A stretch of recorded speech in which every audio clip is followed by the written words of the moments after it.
Hi friends, I'm back. Tried to give you a different background for a little bit.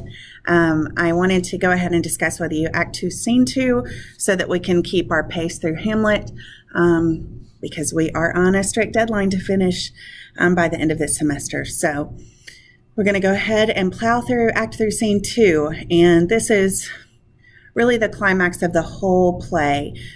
So many important things here, but fortunately we don't have to spend a lot of time on the play within the play other than a few lines that I'll point out to you. So when Hamlet is talking to the first player, remember that is the lead actor of the traveling acting company that the castle is essentially hiring to perform for them.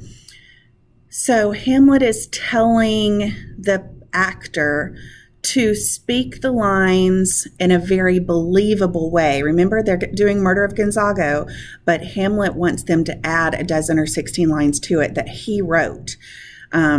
So here, Hamlet is telling him, if you overact this scene, then people will not even take it seriously, like they'll think it's a comedy.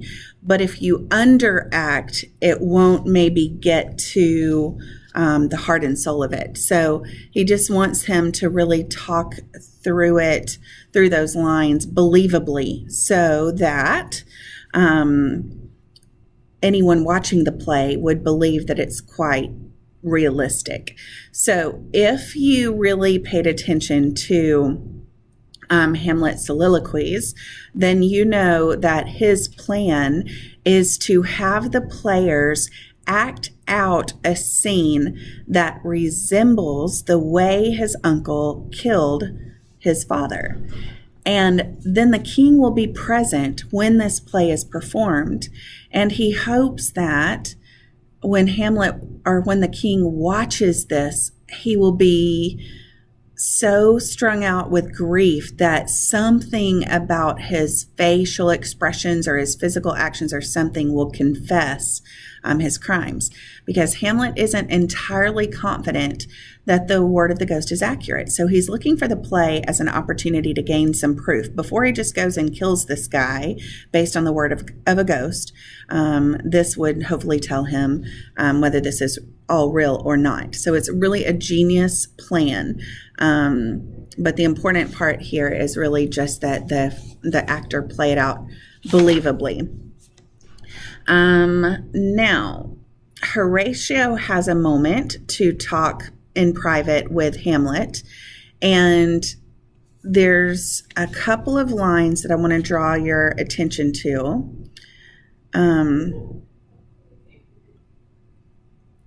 There's a section in it. This is Hamlet's kind of long part in talking to Horatio. It's a monologue, and he says, "There is a play tonight before the king. One scene of it comes near the circumstance which I have told thee of my father's death." Okay, we never saw that happen. We didn't see Hamlet ever tell Horatio about what the ghost said, but this is Hamlet's best friend and only trusted confidant. But in this one line, we understand that Hamlet has told Horatio everything. This is really important for us to know because somebody else besides Hamlet does know what's going on with all of this. Then it is time for the play. So this is the play within the play. Okay, it is the Murder of Gonzago being performed inside the story of Hamlet. So we call it a play within a play. There's some conversation between those in attendance before the play begins. And a lot of it is in Hamlet's decision to sit by Ophelia, where he can also keep an eye on the king and the queen. And he says several inappropriate things, but Ophelia says, "You are merry, my lord." And he says, trace down Hamlet and Ophelia's conversation about halfway. And Hamlet says, "Oh God, you're only jig maker.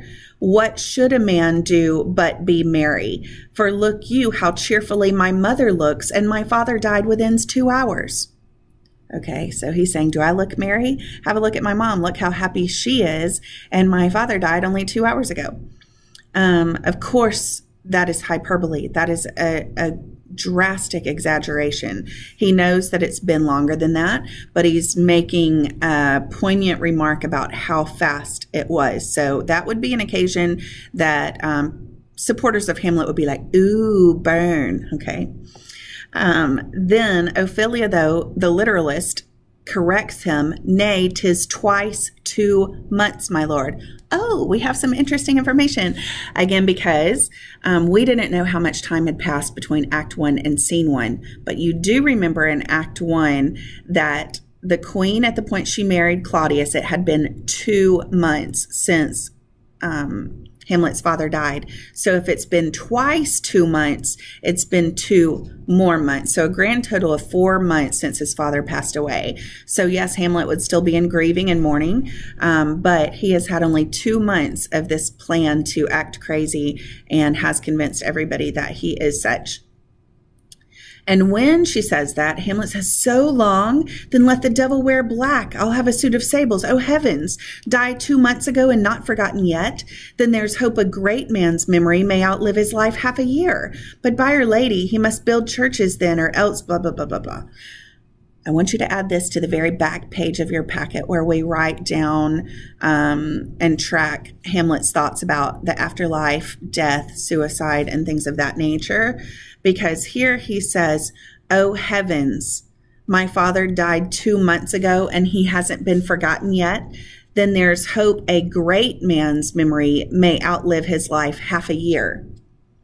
So if he believes everybody has so quickly moved on after his father's death, then maybe a really, really great man they might remember for 6 months.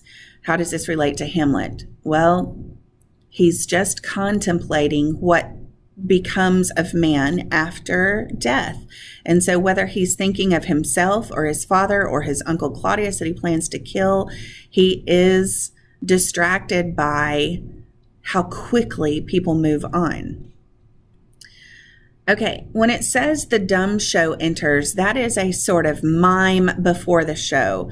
If you saw the play that our Mount Perrin students put on a little while back, then you'll remember that they did this. They sort of acted it out for us before the play so that we could better understand the content. Only this is a dumb show, which means they don't speak. They just mime it out.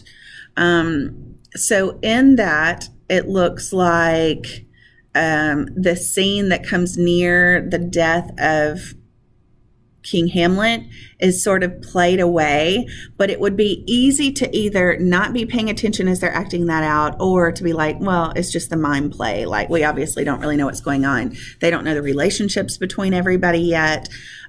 So nobody responds to that except Ophelia says, what means this, my lord? And Hamlet says it means mischief. Okay. Then begins the prologue, and a prologue is some commentary before the play. Usually it is a character who comes out and speaks a speech that kind of helps to reveal theme before the play begins. But there's no acting. It's just sort of like a monologue. So during the prologue, Hamlet says, is this the prologue or the posy of a ring?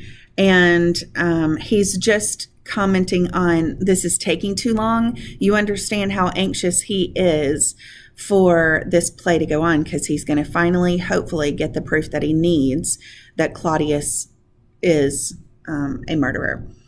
And Ophelia corrects him, 'tis brief, my lord, like chill out, it's short. And Hamlet says, yeah, as woman's love.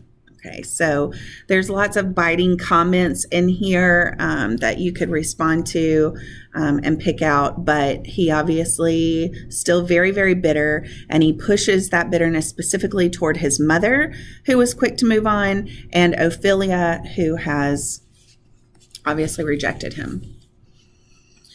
Now, the player king and the player queen means those are the lead actors in The Murder of Gonzago in this play being performed before everyone in the castle.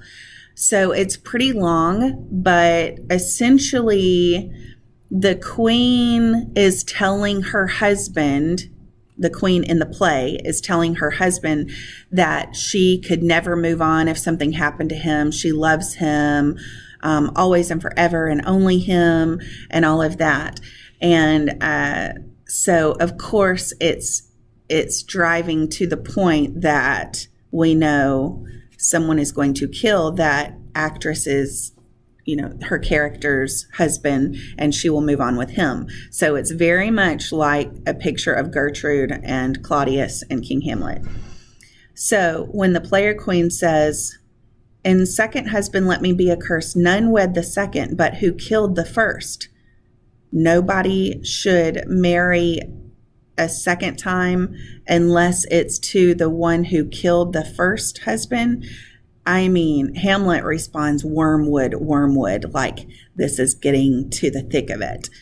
And she says, the player queen says, "A second time I kill my husband dead when second husband kisses me in bed." She's like, "I would never do that to you. It would be like to kill you all over again if I were to be with your murderer." So you see why Hamlet picked them to act out the murder of Gonzago, because it is so much like what happened in real life, according to the word of the ghost.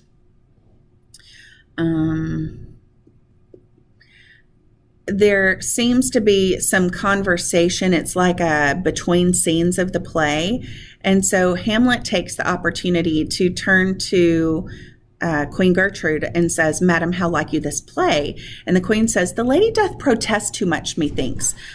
She talks back too much, which is incredibly ironic, since the player queen is the very image and portraiture of herself. The king says, "Is there no offense in it?" Is nothing intended poorly in this? And Hamlet says, "No offense in the world." What do you call the play? Hamlet says, "The Mousetrap." The play is the image of a murder done in Vienna. Gonzago is the duke's name, his wife Baptista. You shall see anon, 'tis a knavish piece of work, but what of that? Your majesty and we that have free souls, it touches us not. Okay, so Hamlet has nicknamed the play. His version, with the inclusion of these few parts, is, hold on, let me just pause this for a second.